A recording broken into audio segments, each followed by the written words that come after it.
Hi guys, Johnny C here again. As you probably can tell, I've got a new camera angle. Actually comes without the fact I've actually got a new camera. Yeah, time for another review. Today I'm going to review the eGrip for you. It's a tiny little device. This is the box it comes in. Very nicely packaged. eGrip branding, Joytech, like the writing, ignore the chocolate, but across the bottom, there we go. So across the bottom you get the choices of colours there. I've gone for the wooden one, and yeah, it's what you get in the box. Is your device, without the juice obviously. I'll get to that in a quick second.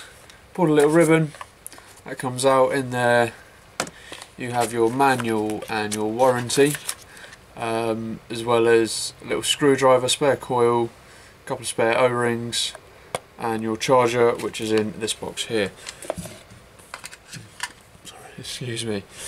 Yeah, so what I'll do is I'll show you the little tool first, and then I'll show you the device, and then I'll run through how I use it, how I've got it set up, and what I think. So the little device you get, a little cloud shaped thing, the little Joytech logo on there.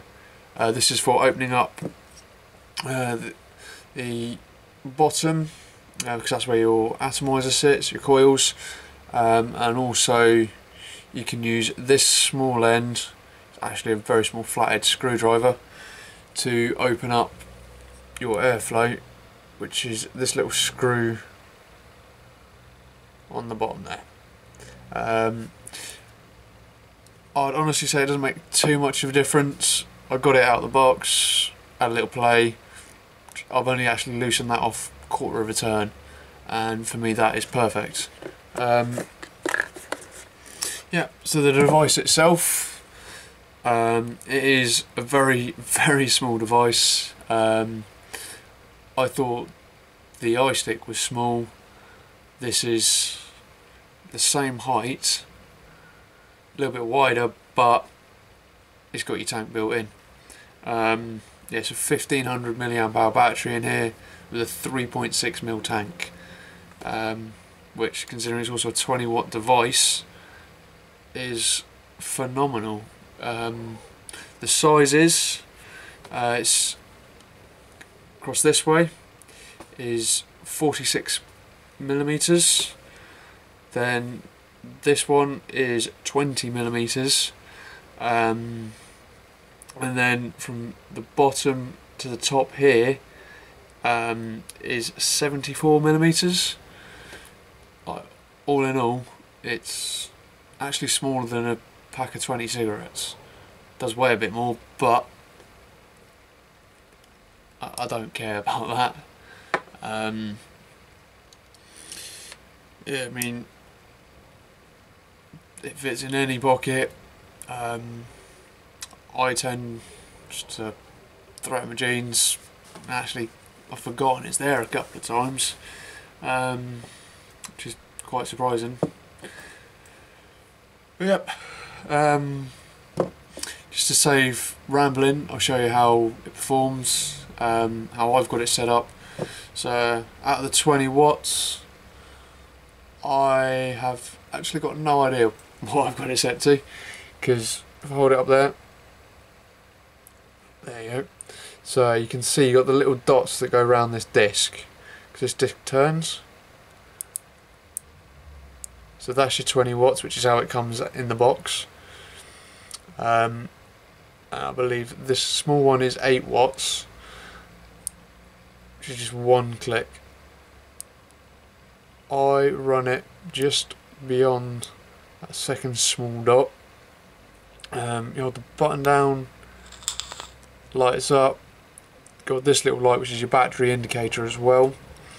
That's about all I need to say in that part. To fill it, you've got this little window on the side. So yeah, that pops up.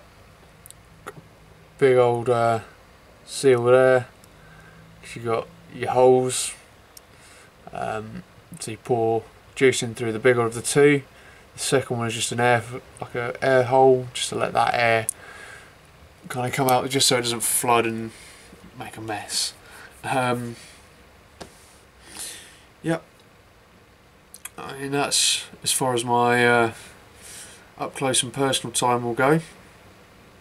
I'll show you how it works and give you my feedback on it.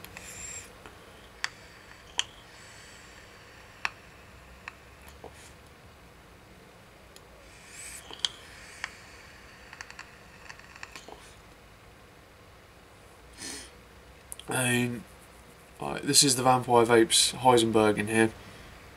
It's not meant to be a cloudy juice by any means, but it still produces a really nice vapour. Yeah, I mean, I actually tend to go to this more than I use my Sigelli, my MVP. I mean, the Curve, or the iStick, which I reviewed last week. I've hardly touched it, to be honest. I mean, I run the Curve iStick with a Nautilus, a mini Nautilus, and I'd say the coil in this is on par, if not better, than a Nautilus.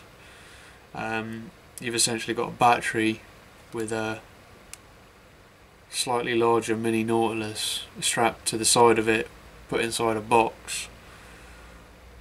That's just really easy to use, really nice in the hand, and with a little stubby drip tip, that's all that pokes out. You can hold it in your hand really comfortably.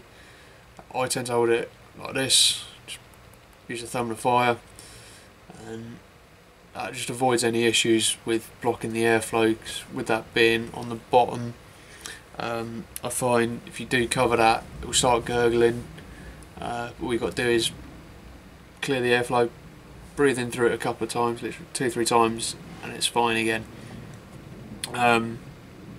Yep, I would now say I'm officially rambling, so I'll give you a couple more puffs and probably call it a day.